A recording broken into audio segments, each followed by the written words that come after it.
अस्सलाम वालेकुम दोस्तों, जैसा कि आप जानते हैं कि पाकिस्तान के इलेक्ट्रॉनिक और प्रिंट मीडिया पर पिछले 3 माह से दुआ ज़हरा और ज़हीर का केस टॉप ट्रेंड बना हुआ है और अभी तक हम किसी नतीजे पर नहीं पहुंच सके कि दुआ ज़हरा जो है वो ठीक बातें कर रही है या ज़हीर ठीक बातें कर रहा है या जो अदालती फैसला है उसने किसी एक डायरेक्शन में कोई डिसीजन लिया है या नहीं। तो उसी सिलसिले में आज के सेशन में मैं आपके सामने सबसे पहले ये शेयर करूंगा कि दुआ ज़हरा के केस में डिसीजन करने में इतनी ताहीर जो हो रही है उसमें कौन सा अनासर सबसे ज़्यादा जिम्मेदार है। दूसरे नंबर पर इस फैसले की डिसीजन में जो ताहीर हो रही है इससे जो नुकसान हो रहा है वो किसको हो रहा है, और तीसरे नंबर पर इस ताहीर की वजह से इसके कुछ ना कुछ इकोनॉमिक कास्ट हैं, इस पे कुछ ना कुछ अखराजात आ रहे हैं जो तकरीबन 3 मिलियन रुपए को भी क्रॉस कर चुके हैं। वो किस पर पड़ेंगे और किस पर पड़ने चाहिए, और आखिर में दुआ ज़हरा के वालिद के लिए एक जो है वो पैगाम इस सेशन में शामिल करूंगा। जैसा कि मैंने बताया कि दुआ ज़हरा और ज़हीर का जो केस है ये इतना गंभीर नहीं था जितना गंभीर इसको बना दिया गया है, और उसकी सबसे बड़ी वजह ये है कि हमारे पास जो अदालती सिस्टम है वो फैसला साजी करने के लिए जो उनके पास इंडिकेटर होने चाहिए वो इंडिकेटर की कमी है। जो मैंने अपनी पिछली वीडियो में, ये ऊपर आप लिंक में देख सकते हैं, इसमें बताया था कि अगर हमारे अदालती सिस्टम में जहां पर हम एक जो क्रिमिनल होता है या क्राइम का जो केस होता है उसमें फैसला साजी करते हैं, उसके लिए उसकी स्टेटमेंट लेते हैं, उसको सामने लेके आते हैं, लेकिन हमारे पास साइकेट्रिस्ट की कमी होती है। साइकोलॉजिकल एस्पेक्ट को हम इग्नोर कर देते हैं कि एक मुल्ज़िम जब बयान दे रहा है तो उसकी आंखें बोल रही होती हैं कि उसकी आंखों से पता चल रहा होता है कि ये जो बात कर रहा है ये ठीक कर रहा है या नहीं ठीक कर रहा। और हमारे अदालती सिस्टम में भी साइकेट्रिस्ट नहीं होता, हमारे थाने कचहरी में भी वो जो साइकेट्रिस्ट है उसकी कमी होती है, या शायद हम अपनी रूटीन में भी जो साइकोलॉजिकल एस्पेक्ट हैं उनको इग्नोर करते हैं। इसलिए ये एक बहुत बड़ा अलमिया। इसके साथ ही जैसा कि इस केस में एक बहुत बड़ा जो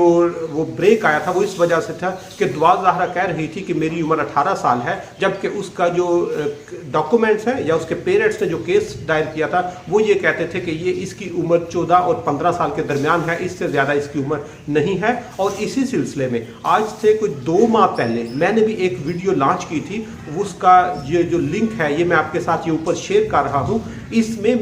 2 माह पहले मैंने ये बता दिया था कि उसकी उम्र 14 और 15 साल से ज़्यादा किसी सूरत में भी नहीं हो सकती। उसके लिए मैंने एविडेंस भी दिए थे, और वही एविडेंस अब अदालत में गए हैं और अदालत ने ये डिसीजन लिया है कि इसकी उम्र 14 से 15 साल ही है। और इस फैसले की जो ताहीर है इसकी एक सबसे बड़ी वजह यह है कि अदारों का एक दूसरे पर अदम एतमाद है। जैसा कि आपने देखा होगा कि दुआ ज़हरा जब ये कहती है कि मेरी उम्र 18 साल है तो मैंने भी कहा था अपनी वीडियो में कि उसकी आंखें बता रही हैं कि वो झूठ बोल रही है, जो वो कहना चाहती है वो नहीं कह पा रही। ये सबसे बड़ा एविडेंस था। दूसरा एविडेंस ये था कि दुआ ज़हरा के वालिद ने उसके पासपोर्ट की कॉपी जमा करा दी जिसमें ये लिखा हुआ था कि उसकी उम्र 14 और 15 साल के दरमियान ही है। और तीसरे नंबर पर उसके वालिद ने उसका फॉर्म बे भी जमा करा दिया था कि उसकी उम्र 18 साल नहीं है। और इसके साथ साथ उसकी जब वो 18 साल कहती थी तो लग रहा था कि ये जो बात कर रही है इसमें कोई एविडेंस नहीं, और ये खुद नहीं बोल रही, इसको कोई और बुलवा रहा है, किसी ने इसको ट्रैप किया हुआ है,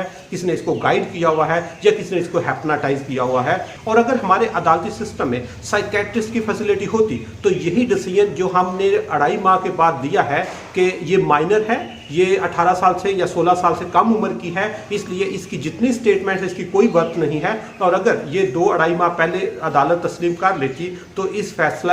करने में बहुत आसानी भी पैदा होती। लेकिन इस सिस्टम में अदारों पर कॉन्फिडेंस ना होने की वजह से ये केस बहुत डिले हुआ। और अदारों पर कॉन्फिडेंस ना होने की सबसे बड़ी वजह ये कि जब हमने अदालत में केस पुट किया कि ये 14 साल की है तो अदालत ने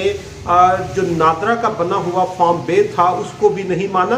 कि मतलब नादरा पर अदम एतमाद का इजहार किया गया। اس کے ساتھ منسٹری آف انٹیریئر نے اس کا پاسپورٹ ایشو کیا ہوا تھا، اس کو بھی ہم نے نہیں مانا۔ منسٹری آف انٹیریئر کی جو انفارمیشن ہے، جو اتھینٹیکیشن ہے اور جو ان کی سٹیمپ ہے، اس کو بھی ہم نے نہیں مانا۔ تیسرے نمبر پر اس کے والد نے اسکول کا سرٹیفکیٹ جمع کرایا تھا اور اس میں بھی اس کی عمر 14 سال ہی بنتی ہے۔ اور چوتھے نمبر پر اس کے والد نے ایک بہت اتھینٹک پروف دیا تھا، اس نے کہا تھا کہ اس کی شادی کو 16 سال ہوئے ہیں، اس کے لیے اس نے اپنا نکاح نامہ بھی جمع کرایا۔ اس نے کہا اس کی شادی کو 16 سال ہوئے ہیں تو اس کی بیٹی کی عمر 14 سال اور کچھ ماہ ہے، 15 سال سے کم ہے۔ وہ 4 اتھینٹک پروف دینے کے بعد عدالت نے ان چاروں پروف کو نہیں مانا اور انہوں نے اپنا ایک نیا میڈیکل بورڈ تشکیل دیا، جس میں 10 ڈاکٹر نے بھی یہی ڈیسیژن کیا جو وہ 4 ڈاکومنٹ بتا رہے تھے۔ اس لیے اس فیصلے میں جو تاخیر ہے، اس کی بہت بڑی وجہ اداروں کا ایک دوسرے پر عدم اعتماد ہے، کانفیڈنس کا نہ ہونا ہے، جو عام بندے کے لیے بہت مشکل ہے کہ اگر ہر فیصلہ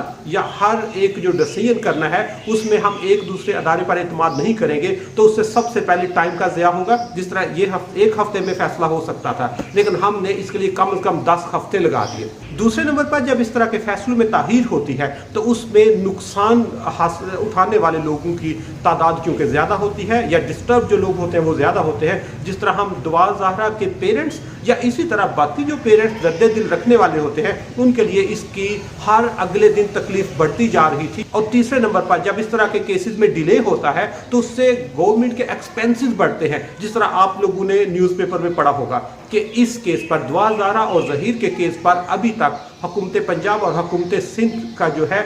3 ملین مطلب 30 لاکھ روپے سے زیادہ اخراجات آ چکے ہیں، جن میں سے تقریباً 2.5 ملین سندھ گورنمنٹ نے کلیم کیے ہیں اور تقریباً 0.5 ملین جو ہے وہ پنجاب گورنمنٹ نے کلیم کیے ہیں، جس میں ان کی ٹریول ہے، جس میں ان کی اکاموڈیشن ہے، جس میں ان کے رننگ ایکسپینسز ہیں، جس میں ان کے ڈیلی الاؤنسز ہیں، جس میں ان کے میڈیکل بورڈ کی رپورٹس ہیں، جس میں ان کے لاجسٹکس ہیں۔ اب یہ جو 30 لاکھ روپیہ حکومت کی جیب پر خرچ پڑ رہا ہے، یہ صرف اور صرف اس کیس کو ڈیلے کرنے کی وجہ سے ہے۔ اور جب اس کیس کو ڈیلے کیا تو الٹیمیٹلی جو سب سے بڑا بوجھ ہے وہ حکومت پاکستان پر پڑا، اور جب حکومت پاکستان پر پڑا تو وہ بیسیکلی عام بندے پر پڑا، کیونکہ انہوں نے یہ ساری ریونیو جو ہے عام بندے کی ٹیکس کلیکشن سے حاصل کرنی ہے، عام بندے کی جیب سے حاصل کرنا ہے، اور عام بندے پر اس کا بوجھ ہی پڑے گا۔ اس لیے ہمیں عدالتوں کے سسٹم میں اگر سائیکیٹرسٹ کو انٹروڈیوس کرتے ہیں، لیکن الحمدللہ جو 1 ہفتے کا کام تھا چلے 10 ہفتے میں ہوا۔ اور وہی چیز جو سارے لوگ کہہ رہے تھے کہ دعا زہرا جھوٹ بول رہی ہے، اس کی عمر کم ہے، جب پہلا جھوٹ اس کا پکڑا گیا، اس نے کہا میں 18 سال کی ہوں، تو جتنے ڈاکومنٹس ہیں یا میڈیکل رپورٹ ہے انہوں نے یہ کہہ دیا کہ یہ 18 سال کی نہیں، یہ 14 سال کی رینج میں ہے۔ اور اس کی بیس پر پہلا جب اس نے جو سٹیٹمنٹ اس کی غلط ثابت ہوئی تو اس کی بیس پر ہم کہہ سکتے ہیں کہ باقی جتنی سٹیٹمنٹ ہے وہ اس کی اپنی نہیں ہے، اس کو بلوایا جا رہا ہے، اس کو ٹریپ کیا جا رہا ہے، اس کے بیہائنڈ کچھ ہڈن ایلیمنٹ ہیں، یا اس میں جو ہیومن ٹریفکنگ ہے وہ انوالو ہے، یا اس طرح کے جو آپ کہہ سکتے ہیں کہ عناصر ہیں یا اس طرح کے گروہ ہیں وہ انوالو ہیں۔ اور اس میں جو سب سے بڑا کریڈٹ ہے وہ دعا زہرا کے والد کو جاتا ہے۔ دعا زہرا کے والد نے صرف اپنی بیٹی کو محفوظ نہیں کیا، اس نے پاکستان کی تمام بیٹیوں کو محفوظ کیا ہے۔ اس کا جو کردار ہے، یہی کردار اگر ہر والد ادا کرے تو یقین کرو پاکستان محفوظ بھی ہو سکتا ہے اور پاکستان کی ہر بیٹی محفوظ ہو سکتی ہے۔